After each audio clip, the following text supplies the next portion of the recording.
ઘોઘલા ખાતે મોહરમની ઉજવણી। દીવના ઘોઘલા ખાતે મુસ્લિમ સમાજ દ્વારા મોહરમ પર્વ મનાવવામાં આવ્યું। પર્વમાં સાંસદ ઉમેશ પટેલ પણ રહ્યા હાજર। કેન્દ્ર શાસિત પ્રદેશ દીવ ખાતે આજે મુસ્લિમ સમાજ દ્વારા મોહરમ પર્વ નિમિત્તે લોકોએ તાજિયાના દર્શનનો લાભ લીધો હતો। પર્વમાં તાજિયાનું જુલુસ કાઢવામાં આવ્યું। દીવના ઘોઘલા ખાતે હિન્દુ તથા મુસ્લિમ બંનેએ ભાગ લીધો અને જે લોકોએ માનતા માની હતી તેઓએ નારિયેળ ફોડી માનતા પૂર્ણ કરી હતી। આ પ્રસંગે દીવના ઘોઘલા ખાતે ખાસ દમણ દીવ સાંસદ ઉમેશભાઈ પટેલ પણ હાજર રહ્યા હતા અને મોહરમમાં ભાગ લીધો હતો। તેઓએ જણાવ્યું હતું કે મારી ખુશનસીબી છે કે આ તહેવારમાં મને ભાગ લેવાનો મોકો મળ્યો। ઉલ્લેખનીય છે કે દીવ ખાતે દરેક તહેવાર હિન્દુ મુસ્લિમ વગેરે હળી મળીને કરે છે। ભાવના શાહ, દીવ।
આ જે તહેવાર છે એ આપણા હિન્દુ અને મુસલમાનોનો એકતાનો તહેવાર છે।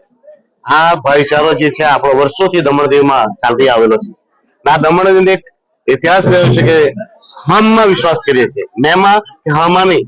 માયમાં પણ આપણે જોઈએ છે તો તેમાં અભિમાન આવે છે, મેં કર્યું અને હમાં પણ અભિમાન આવે છે।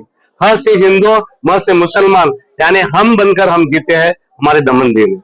तो आज ये આપણી તહેઝીબ છે, ये तहजीब આપણે પરંપરા આપણા બાપ દાદાએ કાયમ કરેલી છે અને આ એકતા અને અખંડતા આપણે બનાવી રાખવાની છે। આ જે તહેવાર છે એ સત્યનો વિજયનો પર્વ છે।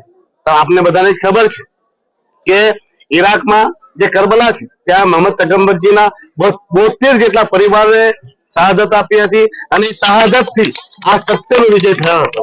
તો આજે આ સત્યના વિજયના પર્વ પર આપણા દમણ દીવમાં જે ઘોઘલા વિસ્તારમાં આ એક મોહરમનો તહેવાર કરવાઈ રહ્યો છે તે બદલ હું ભાગ્યશાળી છું કે આ તહેવારમાં આ પર્વમાં એક ઐતિહાસિક ક્ષણમાં હું તમારો ભાગીદાર થયો છું।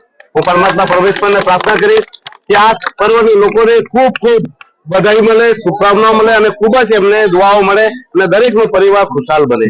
મારા પ્રદેશમાં હરેક વ્યક્તિ ખુશાલ બને, બસ આ જ કહેવાનું। અને આ એકતા અને અખંડતા આપણે આવનાર પેઢી પણ કાયમ રાખે અને આપણે દરેક હિન્દુ, મુસલમાન, શીખ, ઈસાઈ એક બનીને આપણા દેશના રાષ્ટ્રના નિર્માણમાં કામ કરીએ। બસ ધન્યવાદ।